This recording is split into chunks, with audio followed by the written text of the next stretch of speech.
Bonjour à tous, bienvenue sur ArtLab. J'ai remarqué que beaucoup de débutants avaient du mal à dessiner les différentes textures de manière réaliste, que ce soit le métal, le verre, la fourrure, le bois. Donc au cours des prochaines vidéos, je vais vous donner des méthodes pour représenter facilement ces différentes textures. Dans le tutoriel d'aujourd'hui, ce que je vais vous expliquer, c'est comment dessiner des textures métalliques. Donc je vais déjà vous expliquer un peu quelles sont les caractéristiques visuelles d'un objet métallique. C'est-à-dire quand on voit un objet, qu'est-ce qui fait que votre cerveau comprend que c'est du métal? Parce qu'en fait, c'est ça la clé qui va ensuite vous permettre de retranscrire ça dans vos dessins. Là, on a différents types d'objets en métal. Est-ce que vous savez identifier quel type de métal c'est? Donc l'instrument de musique, c'est du laiton. Les anneaux, ils sont en or, ça c'est facile. La théière rouge en bas à gauche, c'est du cuivre, et la bouilloire en bas à droite, c'est de l'acier. Maintenant, on a quelques sphères de métal. Est-ce que vous les reconnaissez? Donc on a du cuivre, du laiton, du fer, de l'acier, encore de l'acier, de l'or, de l'aluminium et enfin du bronze.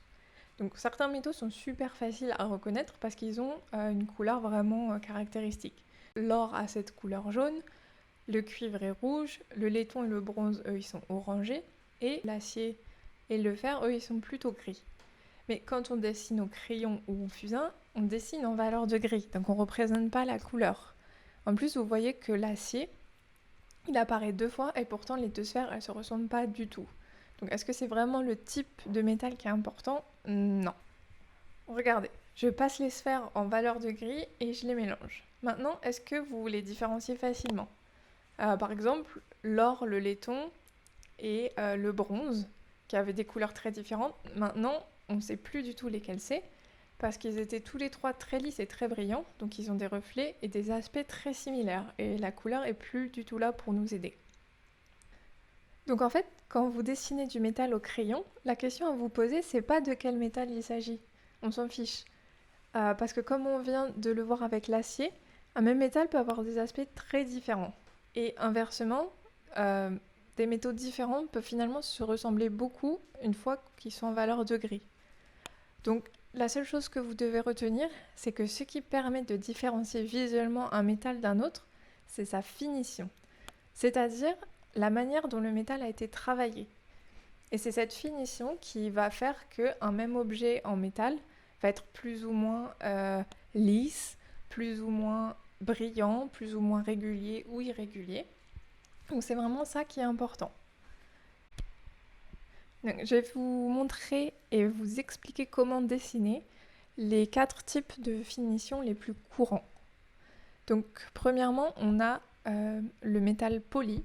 Donc il a un aspect très lisse et très brillant parce que le métal a été poncé pour enlever toute rayure et toute aspérité. Donc souvent on a un rendu miroir, ça reflète énormément la lumière et ça reflète aussi l'environnement autour. On va avoir des transitions très nettes entre les différentes zones, donc entre une zone sombre et une zone claire, on ne va pas forcément chercher à estomper et à masquer la transition, elle va être vraiment très très définie. Par exemple, là sur les vis, regardez cette ligne bien droite qui délimite le reflet. On va aussi chercher à avoir le rendu le plus lisse possible. Donc on va masquer au maximum les coups de crayon en utilisant un mouvement circulaire et on va éventuellement utiliser la pointe d'une estompe. Ensuite, vous pouvez également trouver le métal brossé. Donc il a un aspect légèrement plus mat. Donc là, c'est ce qu'on a sur les engrenages.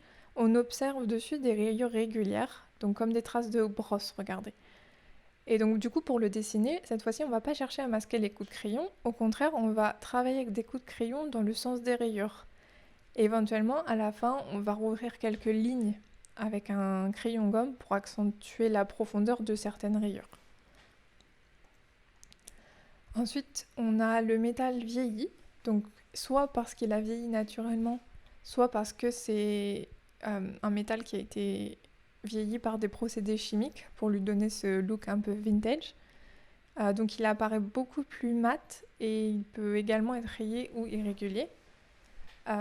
Les transitions du coup au crayon vont être beaucoup plus douces pour donner cet effet un peu mat. Donc quand on le dessine, on va d'abord se concentrer sur la forme générale. On va dessiner les principales ombres et les principales lumières.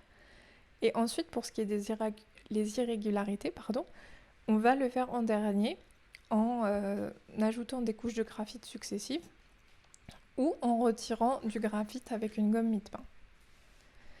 Et enfin, on a le métal martelé. Donc ça, c'est un métal qui a été travaillé avec un outil. Donc vous observez toutes ces petites bosses. Ce sont la marque de l'outil sur le métal, comme si on avait tapé dessus avec un outil. Donc il peut avoir des zones plus ou moins brillantes, parce que ça peut être un métal poli qui a été martelé, ou bien un vieux métal qui a été martelé. Donc ça dépend de quel type de métal on avait au départ. Donc pareil, là on va travailler la forme générale d'abord, donc les principales ombres et les principales lumières, et ensuite on va faire apparaître ces petites bosses et ces petits creux. Donc on va avoir des rayons de lumière qu'on va pouvoir faire apparaître avec une gomme mie-de-pain autour des bosses, et ensuite retravailler les petits creux en ajoutant un petit peu d'ombre avec un crayon. Donc pour vous montrer un exemple concret, je vais texturer cette théière en métal. Donc est-ce que vous reconnaissez là le type de finition parmi ceux que j'ai expliqués? Oui, c'est du métal poli. Donc il est très brillant et il a des zones très délimitées. Par exemple ici, là et là. Donc on va observer un petit peu cet objet avant de le dessiner. Donc la lumière vient de la gauche. Donc il y a des reflets très très forts de ce côté-là, ils sont presque blancs. Et on a ce contraste très fort, caractéristique des métaux polis, entre la zone quasiment blanche et une zone très sombre juste à côté. On a aussi une zone d'ombre sur la droite, là où la lumière atteint moins la surface. Mais là, du coup, comme c'est vraiment une ombre et pas un reflet, on est sur quelque chose d'un peu plus doux, on a une transition un peu plus douce. Donc j'ai préparé le contour de l'objet et je vais commencer par appliquer une couche de gris très très claire partout sur l'objet. Elle doit être de la même couleur que les reflets les plus clairs. Ça me permet d'avoir un point de repère et une base sur laquelle travailler. Je fais en sorte d'avoir un trait de crayon régulier et j'appuie très très peu pour qu'elle ne transparaisse pas plus tard.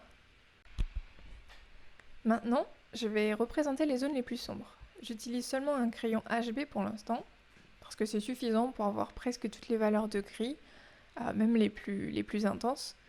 Je m'occupe pas vraiment de faire des transitions, vous voyez, je fais juste des aplats bien uniformes, qui correspondent aux ombres et aussi aux reflets caractéristiques du métal poli.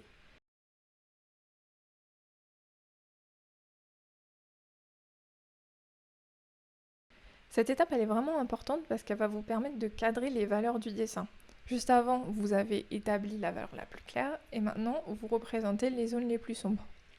Et ça vous aide par la suite, parce que vous savez que les valeurs moyennes, elles se situent dans l'intervalle entre les deux.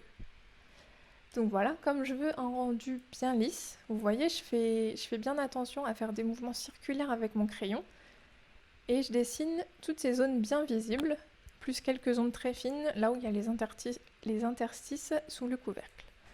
Je fais pas l'ombre portée tout de suite, parce que ça fait partie des choses que je préfère faire en dernier.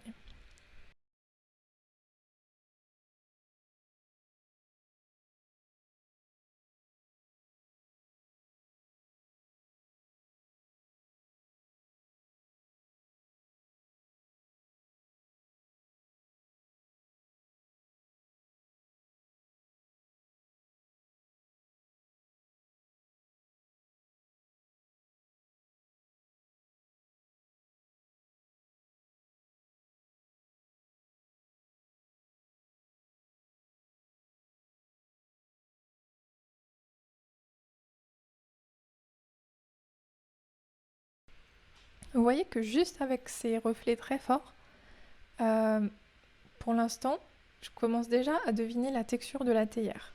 C'est parce que ces reflets sombres et ces transitions très fortes, c'est vraiment ça qui caractérise la texture d'un métal poli. Donc maintenant, je passe aux valeurs moyennes.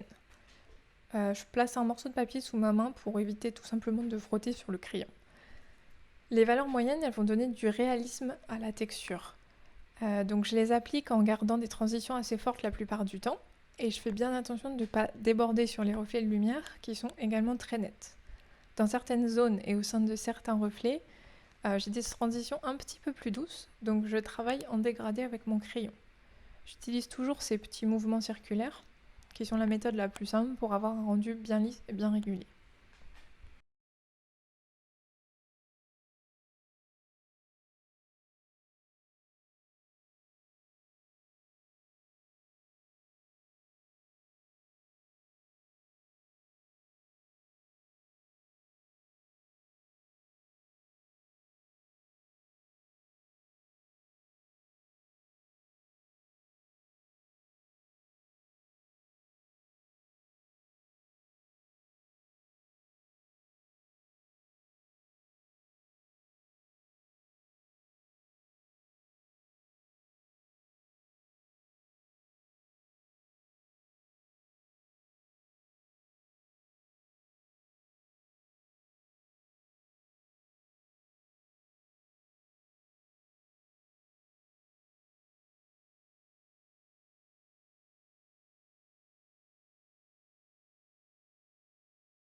À ce stade, on a vraiment la sensation du métal.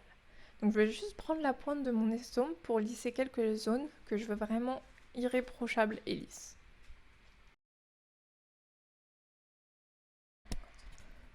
Donc là, j'ai presque fini. Je vais juste accentuer un petit peu les ombres. Donc je vais prendre un crayon un petit peu plus gras maintenant, un 5B ou un 8B, et je vais repasser légèrement certaines ombres que je veux vraiment bien noires. Et toujours avec ce mouvement circulaire pour avoir quelque chose de bien lisse.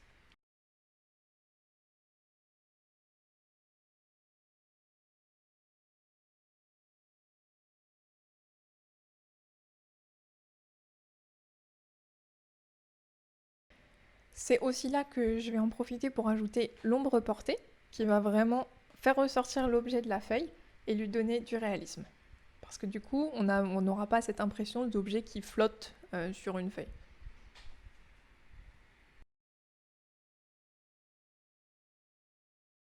Et voilà, c'est fini.